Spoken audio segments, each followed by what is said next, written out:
So welcome everyone to the JV Media Digital Drop-In. I'm really excited to have you all here today. And again, we have such a great group of people from all across the North and Southeast and Midwest. So thank you for taking the time out to spend with us.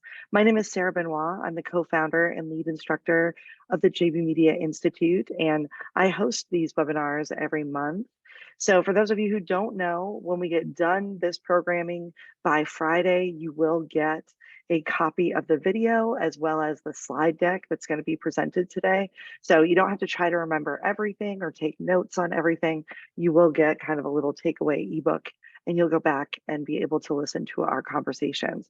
So today I'm really excited to hand off the reins to Justin Belleme, who is co-founder of the Institute as well, and also founder and lead strategist for the JV Media Group and co-owner of romanticasheville.com. So as we go along, you'll be able to submit questions. I'll be in the chat. If there's any technical difficulties, please feel free to reach out to me, but I will let Justin take it away. And thanks everyone again for being here. Thanks, Sarah. Thanks for having me. It's been a while since I've been on one of these. I'm excited for this presentation. So I'm going to bring up my slides and get into it so we have as much time as possible for Q&A. Let me get this. Oh, Sarah, can you make me host or give me the screen share permission? Yeah, hold on. 1 second.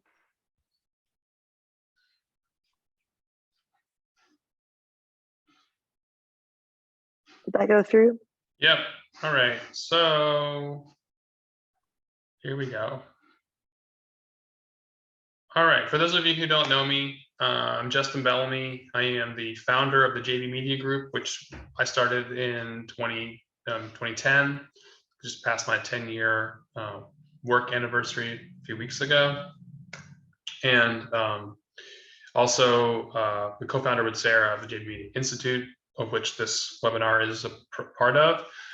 This presentation today is a very slimmed down version of a new immersive interactive workshop that we developed back in the spring. We've done it once. We're doing it a few more times. The next one of the upcoming live in-person presentations of this full workshop is going to be at our DIY Tourism Marketing Conference in November. We have local discounts. We have some sponsorships going out this week and next week for people in the local community to participate at a discounted rate. And we have our final ticket sale deadline happening next Friday as well for people who are not part of those local sponsorships. Anyway, we can get into more about that at the end. But I just wanted to mention that this presentation was put together largely by my colleague Mandy Gardner and a little bit by myself and one of our newer colleagues, Jay Kennan. And when we do it, the full version, the full 90-minute version, they're both involved. I've gotten rid of some of the slides to make it shorter for this format, and also to leave something for those folks to talk about when they do the bigger versions. We're also going to look at doing an online version of this, the online version of the full program for the Institute and specifically our tourism contacts and partners. Probably sometime early in the new year. So look out for that as well if you can't make it to DIY in November. But again, this full program is produced by the three of us. But this version today is just me kind of going through a quick high-level overview and digging in on a couple of the tools that we share. So this entire workshop is based on about 10 years of our process improving our content strategy work. And most of this workshop focuses in research and strategy, but when we do it live longer, Mandy spends about 15 minutes going over foundational stuff, and we go into some of the tools we use and strategies we use for actually building content at the end. So in that foundational element, before you develop a strategy, you want to understand what your goals are, what your brand identity is, and what your key expertise or areas of focus are. And then you want to understand your target audiences. So I've actually removed most of the slides about those things so that when you experience the full presentation, Mandy can do her thing. But I did leave in one slide. This is a Venn diagram that Mandy created for us a few years ago after she did some professional training in this particular area. And I think it's poignant and easy to explain quickly, but really the purpose of this is we're looking for fine content opportunities that are in that overlapping center area of a Venn diagram that is the intersection of your organization's goals, your unique expertise, and the things that your target audience are interested in. So, you can understand why focusing too much on one of these three things without considering the others isn't going to be effective. If it's just about your goals, it might seem self-centered. If it's just about your expertise, but no one cares about that topic, no one's going to find it. And if you focus too much on your target audience's interests without it relating to your business and your organization, they might read it and like it, but they might not ever connect and do anything, take any of the actions that you're hoping that they'll take. So if you can find those overlaps, that's the best content opportunity. And I'm talking about specific content topics that meet in the middle of these three different, potential lists of ideas that could come from you just focusing on one or the other. So what we're really talking about here are how do you use tools to understand what people are looking for, and then how do you use insight, intuition, discussion internally, and other things to figure out which of those topics actually are worth working on, because no one has time to create content for everything. And doing this work right can inform a lot of different things. It can inform your brand development. In other words, you can use words in your brand language that are strategic. It also can inform your website navigation. You can use navigational links that are also keywords so that you'll be better known for those topics. And of course, it feeds into content calendars and creation of new content. And then one of the goals of that is that it shows up in the search engine, that people find it organically. So this all ties together as you're coming up with your strategy. So you want to do a couple different things before you start your research. You want to do an internal brainstorm. You want to gather your team and discuss things internally. You want to perform some market research, seeing what other channels are talking about, other websites that maybe your competitors or peers or niche media that are aligned with your business or organization.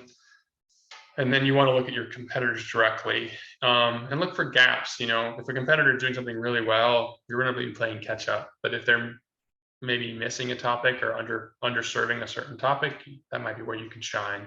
You also may have to go head to head with competitors on the most important keywords and topics.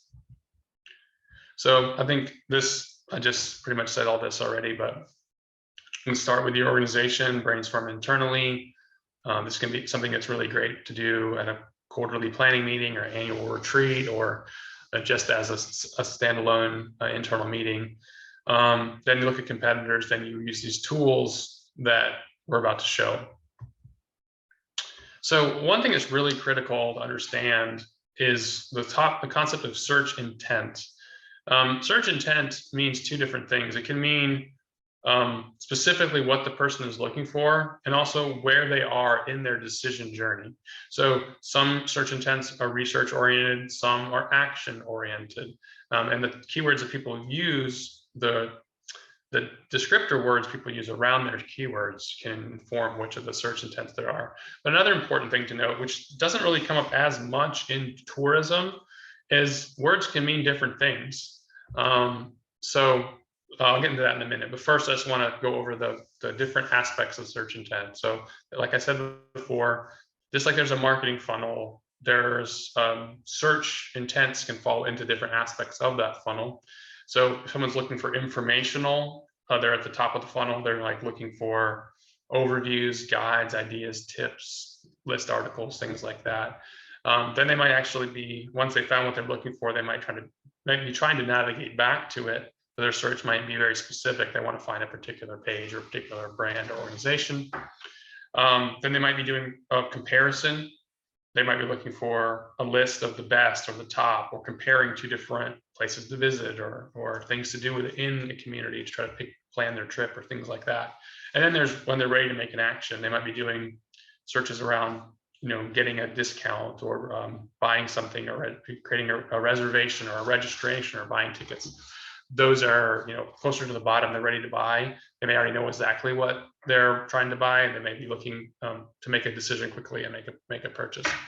So in tourism, this often happens either at the end of the planning stage, or when they're actually traveling and they're actually filling in their itinerary because they're at their destination and they haven't quite filled up all the things that they want to do or see. This is a slight divergence from the topic of tourism, but I want to use it as an example. One of the most clear examples in our work of where a keyword can mean two different things to completely different things. The exact same keyword can mean two completely different things. So the concept of social capital means two things. It means the power of your social network. So social capital can be, influencers and celebrities, politicians, people who strive to have maximum number of human connections and to leverage those for their own benefit, are using a form of social capital for their own good, for their own benefit. And social capital can also be used to raise money for nonprofits and help out causes and lots of other things. You can leverage social capital in tourism marketing to tap into people who have a following and help work with them to promote your organization. But we have clients that work in the social finance sector, and social finance is basically the money that's focused on businesses and organizations that are having a social impact. And so they think social capital means capital for social ventures and social organizations. Extremely different, no overlap in meaning with what I talked about before. So we work for a conference called the Social Capital Markets Conference, and when they're in their keyword research, they thought social capital would be a top keyword. It's not, because Google completely understands it to mean the other thing. So every result in Google is about the concept of your social network and its power rather than finance. So they had to go with alternative synonym keywords like social finance, social impact capital, things like that. In tourism, it's usually less often that this happens. It's more likely that organizations in tourism think they can target keywords that are too general. Like, I want to be known for waterfalls, when you should be focusing on waterfalls near your town or community, things like that. You can't realistically rank nationally for something, but you can rank regionally or locally for it. So example, number one keyword around here is things to do in Asheville. Everyone wants to be at the top of this keyword if that's what you're focused on. We own another website, which I'm going to show examples of later, that is all about things to do in Asheville and 100 miles around Asheville. So lots of other communities as well. But our local TDA, Explore Asheville, the Asheville Convention Visitors Bureau, has got the #1 position. We are somewhere just shortly below that on the page with our site. So now I'm going to talk a little bit about once you've kind of done your internal brainstorm and maybe a little bit of competitor analysis, what do you do next? Well, if you are doing it DIY, you're going to want to use free tools, most likely, or just a 1-month subscription to a pro tool that you can then cancel when you're done with your research. Some free tools that we like, just using Google search. One of the cool things about Google search is when you start typing in a keyword, it'll autofill related keywords. You can just copy those are good ideas. It'll also, when you finish the search and hit search, it'll often show you people also search for topics inside the results. And sometimes questions people ask that are related to your topic. Those are great things to consider as article topics, blog topics, or pages when you're doing your own kind of DIY research. Another tool that we really like is called Answer the Public. If you search for Answer the Public, it's actually a UK-based company, so you have to change it. If you want to know about US search, you have to change the search region on the site. But what it does is it creates a visual mind map of all the related terms, whatever you put in. So if you put in like the name of your town or community, it would come up with everything people search for, or the top about 200 up to 200 different keywords, and it mind maps it onto a really visual mind map. And we like that because it's good for visual learners. It's really great for ideation of topics and other things you can plug into other tools. And then there's the Google Keyword Planner. The Google Keyword Planner is a nice, more refined free tool. You have to have a Google Ads account in order to use it now. So you don't have to be actually spending money on Google Ads, but you do have to go through this process of setting that up, which does require you to put in a payment method. So it can be a little bit more work and more involved, but it is free. It does give you an estimate of how many people search for things, which is way more valuable than just using Google or Answer the Public, because you can then get comparative data between several keywords. And then Google Trends is nice. Google Trends, if you put in keywords, it'll show you relatively between two different keywords, which ones search more, seasonality, and trends over time. So recently I was looking for like bed and breakfast in Asheville because some of our customers on our travel guide have seen a decline in traffic. And I wanted to see if that correlated with a decline in interest or if it was more of a decline in our traffic. And it was a little bit of both, but overall interest in that keyword is down about 40 to 50% from 2018, 2019 before COVID. It actually went up briefly and it came back down to a new lower level. And those numbers correlate with what we're seeing in our analytics and what our partners are seeing as well. So that tool is really valuable there. It's also valuable to sort of spot if a keyword is trending up, like it's getting more popular, or trending down. And so you want to target, it's great to be an early mover on a keyword that's moving up, whereas you probably don't want to be putting a lot of your eggs in a basket of a keyword that is on the decline as far as people looking for it. So those are some tools you can use for free once you have your base brainstorming done, to get you into the planning mode. So I want to now just kind of dive a little bit into some of our thinking, what we've learned over years and years of practice and trying things and understanding what clients and customers think that they should be targeting versus what we believe after doing the work of strategy. So one thing is that Goldilocks principle: is your topic too broad or too narrow? Too broad would basically indicate that the competition is too stiff, or your website only serves a very small percentage of people who are looking for something, and Google can figure that out.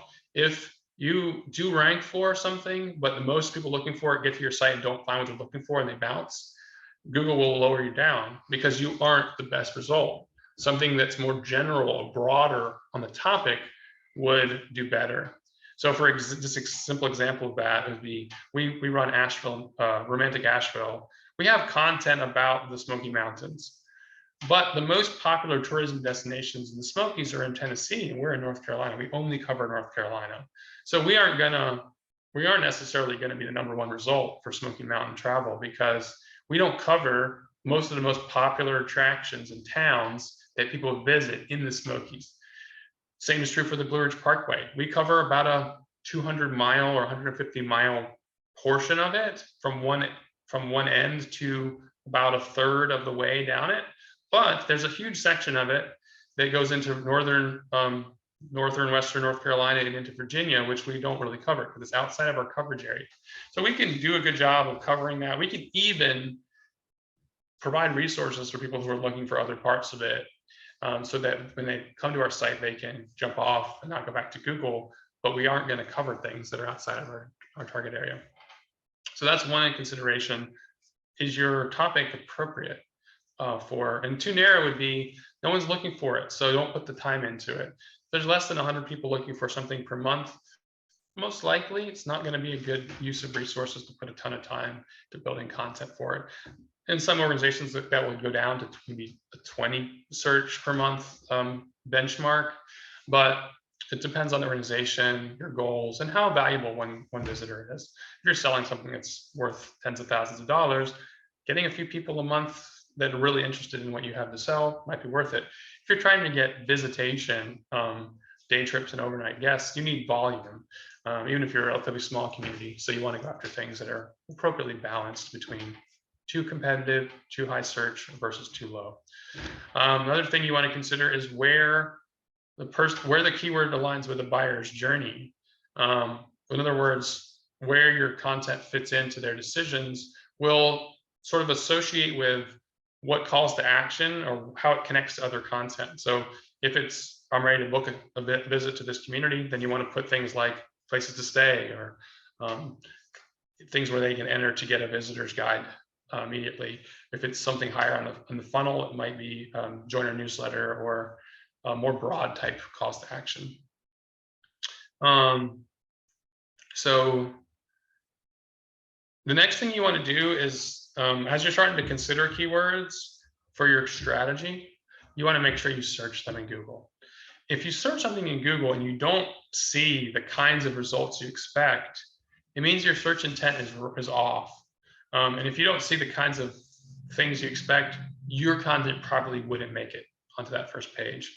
So like I said in the earlier example, you search for something and it's a different meaning that's mostly in Google. You can't change what Google thinks your content means. It's not really possible. You have to work with 50 or more websites to all produce content at the same time to alter what Google considers a keyword to mean. So you have to find a different keyword if that's what you're finding. You can also check out what your competition is doing well for and decide if you want to go after those keywords or find gaps or variations. You also want to look at the size of the organizations that show up. When we get into Pro Tools allow us to actually really clearly tell how powerful the websites are on the first page and whether or not the client or the project site that we're working on has a chance to break in that top 10. We use very data-driven decision-making for that kind of decision. But if you're doing it yourself without a Pro Tool, then you have to kind of sense how big, how old, how powerful are the organizations on page one. Are we competitive or peers with them, or are they much, much larger? So we work with organizations that do, a lot of organizations that want to be known for things related to climate change. Well, many of the biggest media and biggest nonprofits in the world and global organizations are focused on climate change. So the general keywords like climate change and climate action, you have to have 1 million links to your website to make it to the first page. Not going to happen for an organization that only has 50,000 or 100,000 links, and small organizations can even get that many links. So for them, we have to go after something more niche or that more less competitive type of topics, subtopics. So next, I want to talk a little bit about professional tools. So we mostly use two, and these are the two I'm going to show in this workshop, in this class. We use Ahrefs and ClearScope. They do very different things, but they complement each other and they go in a sequence. So after we do our initial research and planning, pre-research planning, we use Ahrefs to refine our list of keywords. And then once we prioritize particular keywords, we feel good about the search intent that we've chosen, we drop them into ClearScope to build our content outlines and our content plan. So before I go into the demos of those two tools, I want to see if there's any initial questions on what I've shared so far. I know I've been moving pretty quickly, covering a lot of ground, but I want to just check in before I just jump ahead to showing a demo of something.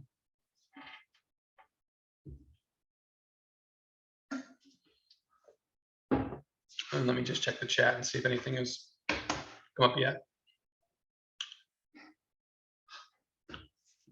Doesn't look like it. Just intros. Okay. Well, if there are no questions, I'll go on with the demo. We'll have more time at the end for questions. So, first demo will be Ahrefs. And I'll just look at my clock here. I'll do about 5 minutes on Ahrefs. Sarah, can you see the other tab on my screen? Yes, I see Ahrefs. Okay, great. So I love Ahrefs. We moved to this platform a couple of years ago. We used to use Moz. Moz is a similar tool. Ahrefs, I think we like it because it's a little bit more data heavy, and go say it's a little bit wonkier as far as like data-driven decision making. So I just did a search for things to do in Asheville, and what you sort of see here is a lot of information. I mean, it can be overwhelming if you're not used to what you're looking at, but some of the things that we look at here, the difficulty, the first little barometer there in the top left, we look, that's a 0 to 100 scale. What kind of keywords that a website can go after is entirely dependent on that website's power and authority, like how many links it has, how many pages it has, and how old it is. We do have some clients that can go after keywords with a difficulty of 60 or 70, and others where 30 to 40 is a good threshold. And we sort of determine that before we get to this step, so that we can basically understand what is too competitive and what is a good fit. And you see here, it's based on things to do in Asheville, and then it automatically starts showing you variations on that, including some more niche things like best things to do in Asheville, things to do in Asheville this weekend, which is time specific, things to do when it's cold, it's just seasonal specific, rain, which is weather specific. So there's different weather and seasonal specific keywords. There's over 1,000 in this one drop down I can go to. If I'm working on a keyword plan with Ahrefs, I can add keywords to a list. I can create a list, name it, say like Asheville things to do or Asheville activities, and I can be adding keywords as I see them, and I can export a spreadsheet when I'm done, and that can be part of my content planning process. I also can see some global information on the right here, looking at the US versus other countries. Obviously, this is almost 100% US-based search for this keyword. It's not always the case. I've seen keywords where the UK search was higher than the US if it's more of a regional specific way of saying something or a topic that's more interest to a different part of the world. So there's that. And then we look at things, let's see here. We can look at who's getting the traffic for this. You can see here where we are, we're getting only 1% of the traffic, which we've dropped some. We used to be more like in the second or third position. You can see here that being higher on the page is way more important than even being only number 8 on first page. If we could just move up to number 3, we get 6 times as much, 7 times as much traffic. So we're working right now to move back up on this particular topic, but we're competing here with 2 really powerful websites. Beyond that, we're competitive. We have a shot at breaking through these other ones above us. So yeah, you can look at that, and you can look at the pages that are showing up, what the titles are. There's other things we can do to look at sort of the competitive mix. And then back to this.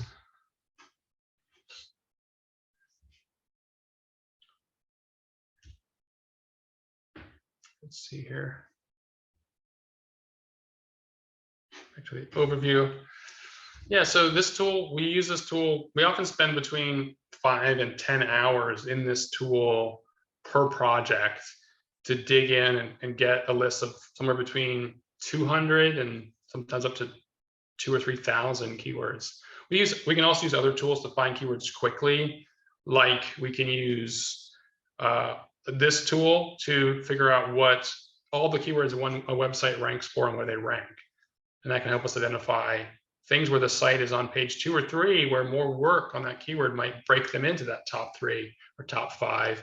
And also do the same thing for competitors. We can put a competitor's website in, and it'll give us all the things that they're showing up for. We can use that. We can put those into spreadsheets where we really refine and pick out keywords. Another thing, let's see down here. This is, yeah, I want to show this. This is really critical. This part of it helps understand the relative competitiveness of the different keywords, and you know, where we are and where we're trying to get to, and how much more traffic we would have if we were moving up. So this is really a good overview. When we're looking at a particular keyword, especially if it's one of our top 10 or 15 for a project, we really want to see how many links and what the domain ranking is. So as you can see here, Romantic Asheville is a 70 out of 100 in the domain ranking. This means we can probably go after keywords that are up to 60 or 70 competition. This is a 45.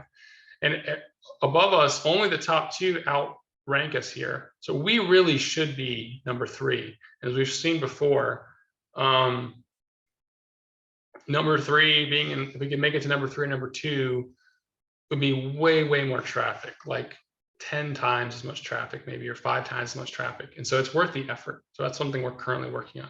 Let's move up let's try to move up in that topic.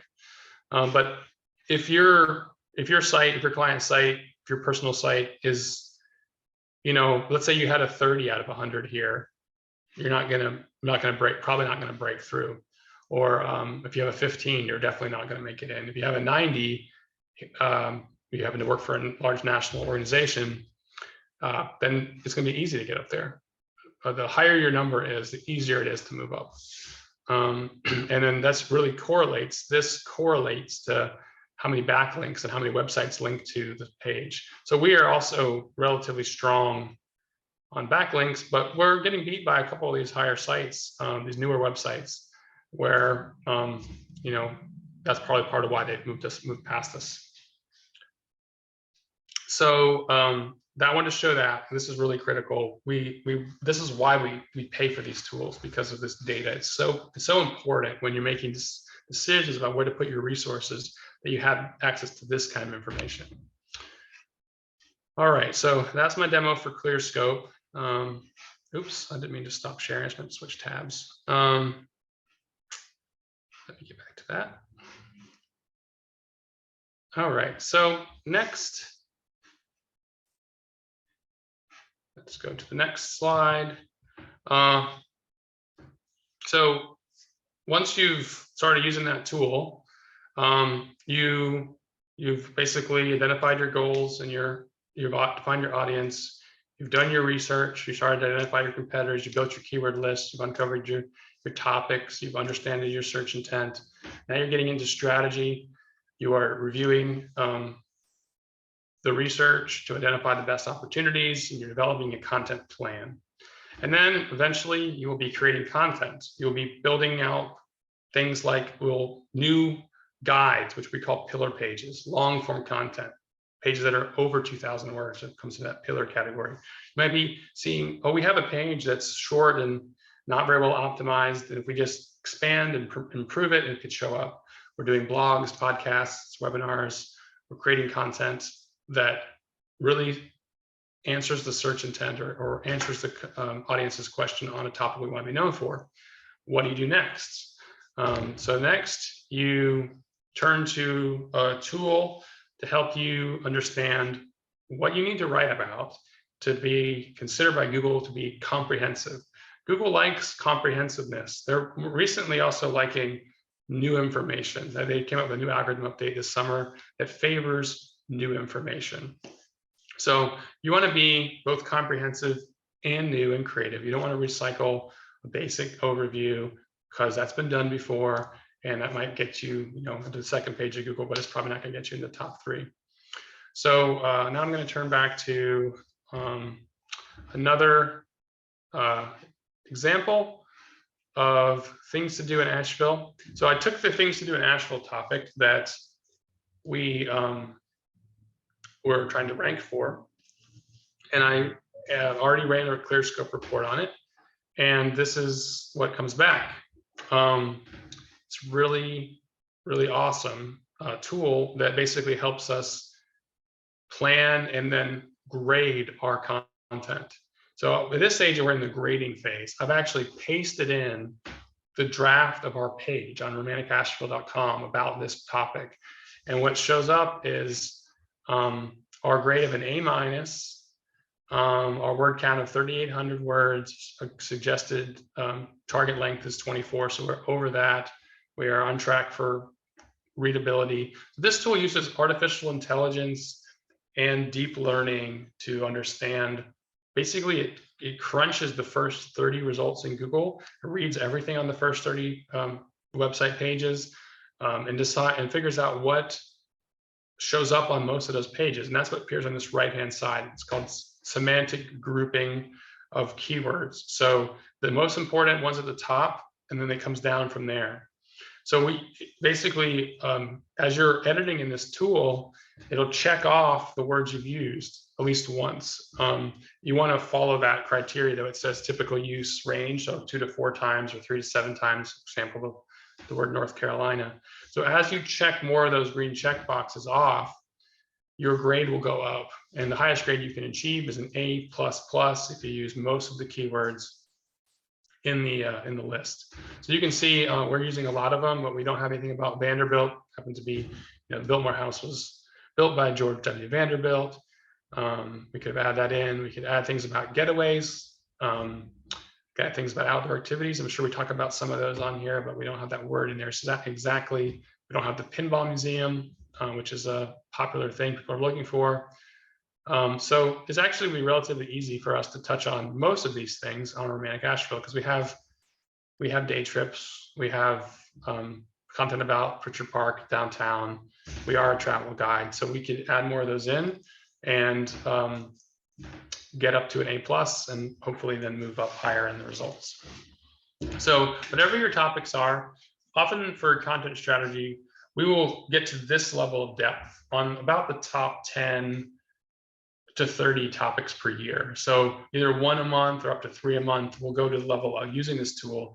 And if we don't have any content in, like if we didn't have any words here, we would be starting from scratch. And in that case, this would give us a good list to outline our article. We would want to include everything that has an H over here, which means it's almost always in headers on the top 30 results. You have to hit on those keywords.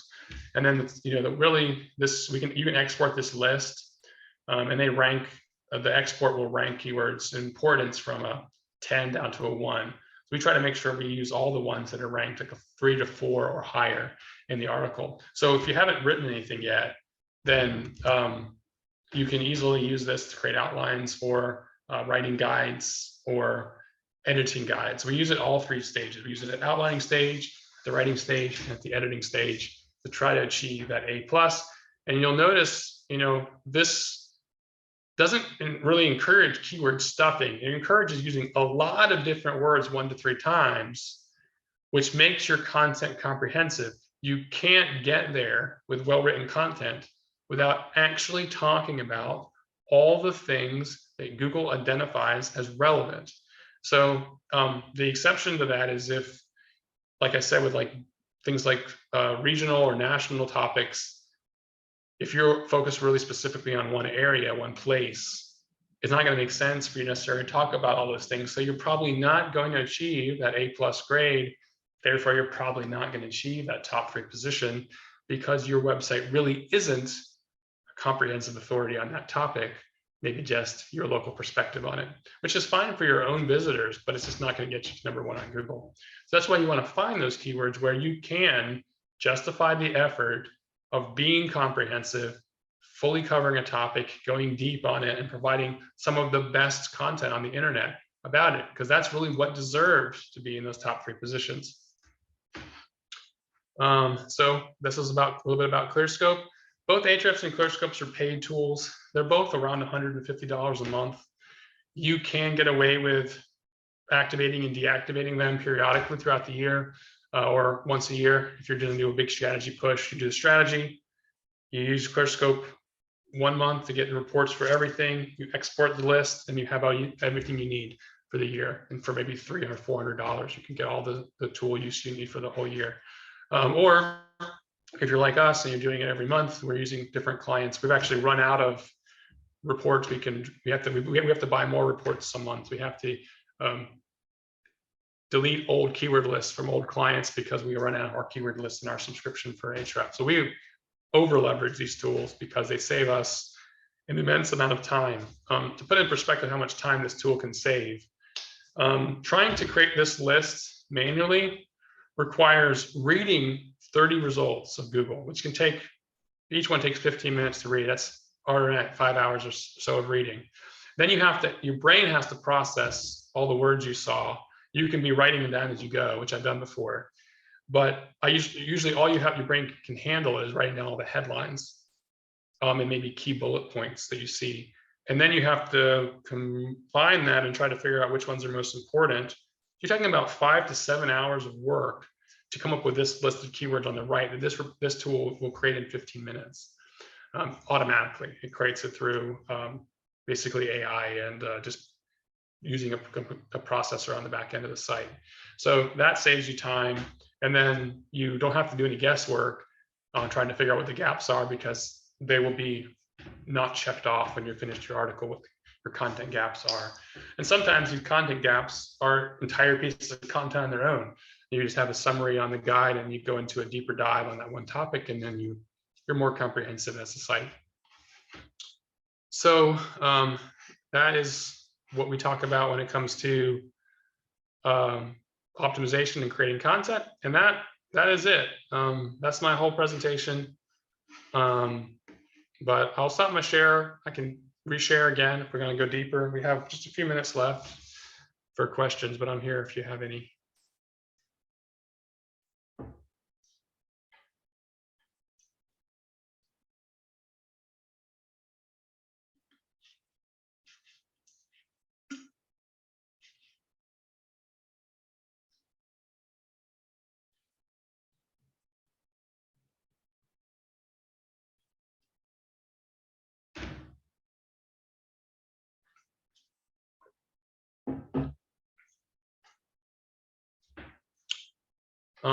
Thanks, Karen.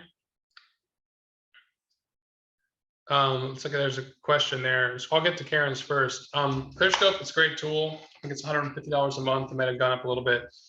If you want, we also offer, we can run ClearScope reports for about $25 per report. So if you want to just give us some keywords and ask us to run the reports, we can do that and export them for you. If you want to try it without paying for that monthly subscription. And backlinks versus domains, that's a pretty simple question. Backlinks are the total number of pages that link to your site. Domains are the number of websites. So for example, if one website has 5 pages that link to you, that's 5 backlinks, 1 domain. Another example is if one website has a link on every page to your site, like in the footer, like a partner link or check out this website kind of thing in the footer, that would be a link on every page. That would be however many pages that site has indexed in Google. You'd have 1 link for each page, but only 1 domain. So the link value is more about the number of domains. So it's more important to have more domains than it is to have more total backlinks. And then the quality of the domains is really important. So yeah, it's a little bit of, we really wanted to get high quality domains to link to you. It's my #1 goal. Justin, there's a question in the Q&A I wanted to point you to. It's also in the chat. Happy to do that. So yeah, the reason why, one of the reasons why we consider this ethical is because ClearScope actually does a really, really good job of understanding what people are looking for and helps you create the best content for humans.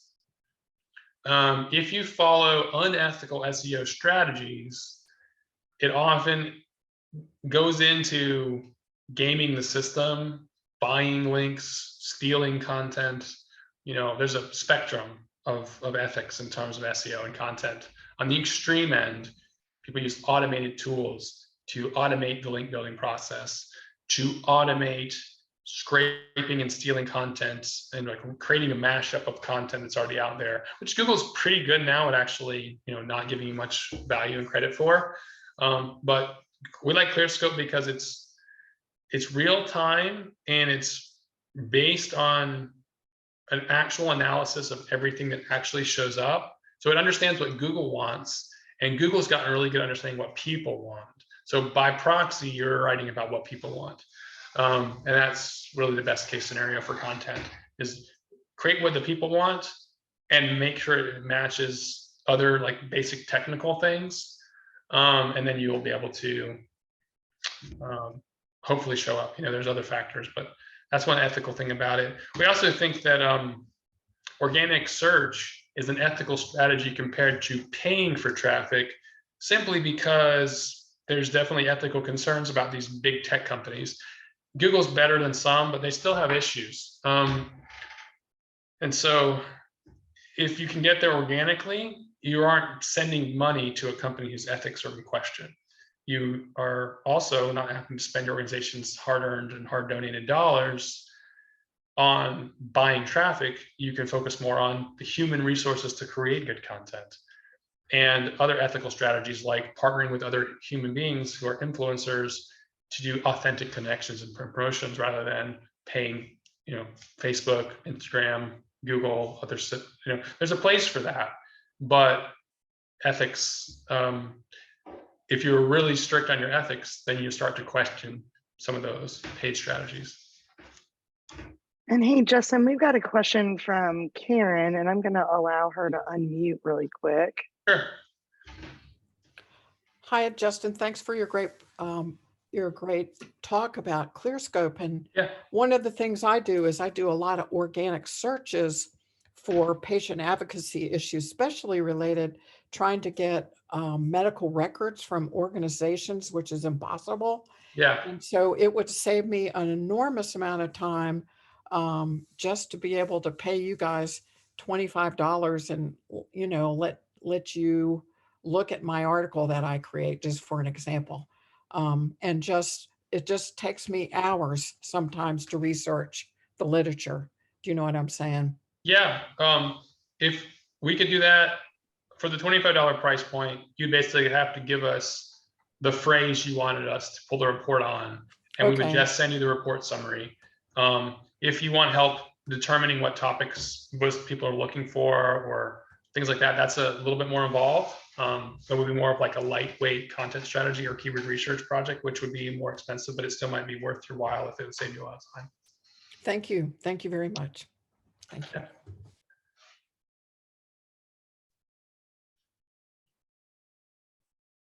We have just a few minutes left. Any last questions? So while we're just waiting to see if anybody's still typing, Justin, I just wanted to say thanks so much for being here. I really appreciate it. I loved what you shared about this whole entire topic.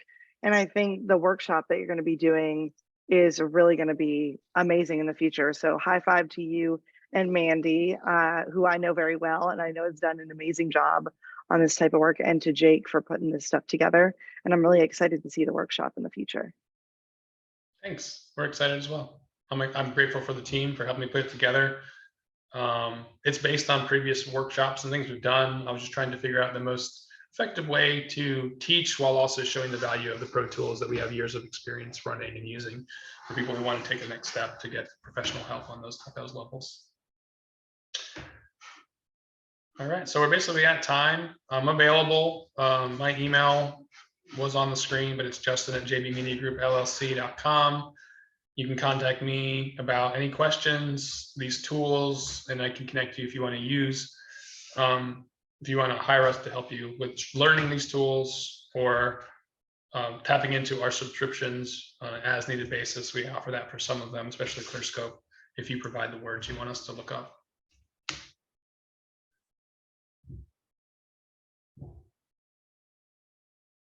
And thanks for coordinating this, Sarah. I appreciate it. Appreciate everyone's participation and questions. Hope to see some of you in November. Do you want to drop the DIY link in the chat, or we can send it as a part of the follow-up maybe? Yeah, absolutely. I'm sharing that right now. And it is just DIYtourismmarketing.com if you want to check out more about our event in November. But thank you all so much for being here. Thanks again, Justin, and have a great rest of your week, everyone. Thank you.